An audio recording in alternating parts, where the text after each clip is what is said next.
So these are our two custom malt transmogrifiers, our custom built malt boxes.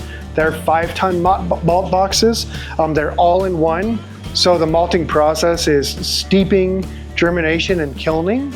So that all happens here in this process. So this is a partnership with Troubadour Malting, with Wyoming First Grains, University of Wyoming Economics Department. And this is really special for us to have found these guys that are doing something that can work with these grains and are willing to experiment. And without malt, all you have is flour. So this has really been the key to open the door to everything that we're doing and everything that we hope to be doing with this project. We're constantly developing new products in our boxes and in the roaster through the conversations that we're having with our customers and the people that we work with to better understand what they're doing in there. Doing things on a smaller scale just brings that in a little bit closer. It's not necessarily about flipping a switch and saying, oh, now everything has to be small. It's just about creating that diversification in the supply chain, another option. You know, it's kind of like the difference between working with a crayon box that has 8 crayons in it versus one that has 64, right? Like just giving them more tools to be able to play with and more knowledge about those tools. We're okay taking a little extra time to malt to ensure that our quality stays where we want it to be and allows us the ability to make unique products. I'm Corey Forman, born and raised here in Powell. Our farm operation, farmed with my dad. He started farming here in 1980.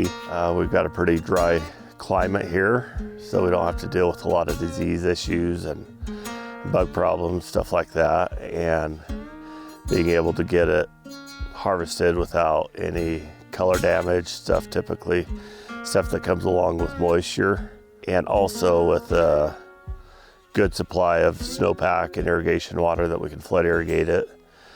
We got a good steady supply that we typically can raise a good, very high quality product consistently. With avenues that we're going through with involving University of Wyoming and locally sourced here in Wyoming, and I guess I hope and I guess seeing or hearing that there's a strong connection to local Wyoming, local raised and cleaned and most of the process right here, and University of Wyoming and us as growers and just residents of Wyoming can take pride in that this is something unique, but it's very much Wyoming, and also it's got the tie-in with the heritage breeds and a lot of processes that people are looking for in the way it's grown and processed.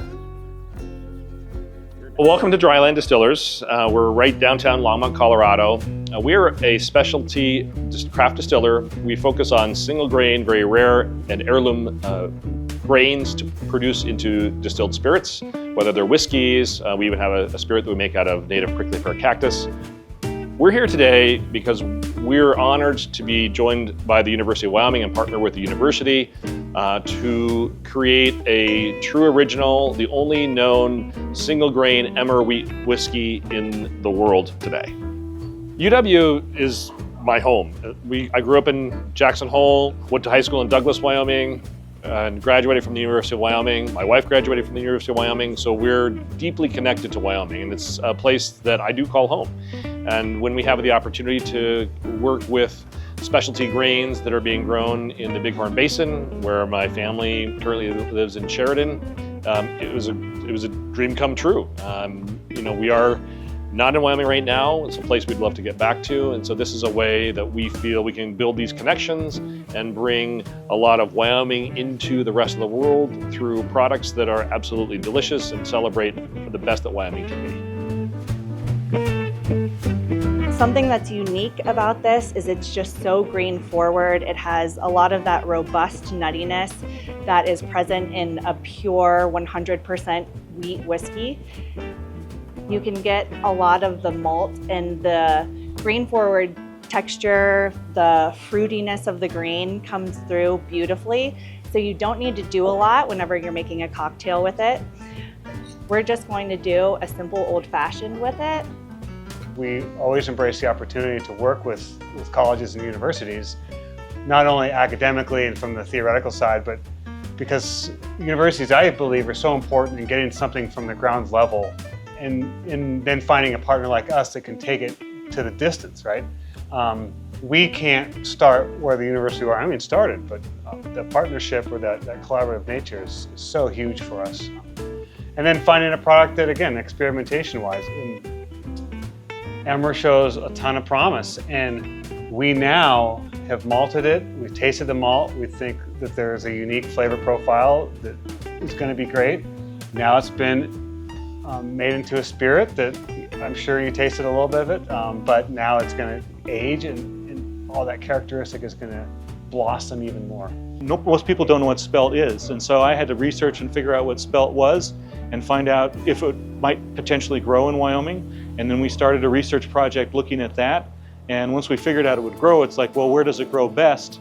But it's not just growing, it's actually taking this product and processing it and moving it in the complete supply chain. That's what's unique about this project, is we're not just growing the product, the research is not just growing, but actually building the entire supply chain out there so that farmers know that they have a market for their product. It's a very simple cocktail, but when you start off with a premium original spirit, you don't need to do much to it. Now that we've really dialed in how to work with this ancient Neolithic grain from Wyoming, we've learned that the flavor profile is absolutely gorgeous, and the whiskey that we see coming out of the barrel is unlike anything we've ever tasted. It's a true original. It's a collector's item at this point. We want to move from a collector's item to having more whiskey made with emmer that is grown in the Bighorn Basin, to bring the connection to the lands and the waters of Wyoming into the bottle for lots more people. So we are really looking at expanding the malting and the production, both of the grain that is being malted by a specialty malt house, so we can get that into more Wyoming brewers, more Wyoming distillers, but potentially expanding into brewers and distillers around the country to bring emmer wheat from the Bighorn Basin of Wyoming into the rest of the world. So our plans are very much to expand production into creating more whiskey, creating beer. Partnerships throughout the state will start happening this summer, with the idea that we can really bring the terroir of the Bighorn Basin and this ancient grain into the hands and the mouths of people around Wyoming and the country. I've been working on this, the actual project itself, for about 8 years now, and it's been hugely rewarding to actually see the bottles come out. There's been a lot of challenges. This is what innovation and entrepreneurship is all about. It's working through that effort to make a product come to fruition. And so what we have here is something that this niche industry is, it's innovation and entrepreneurship in the state, moving us forward to new products. Some people were like, "You're crazy. Why are you doing this? This is so hard to work with, so expensive, such a pain in the ass to work with. Why are you doing that?" I'm like, because it is totally worth it.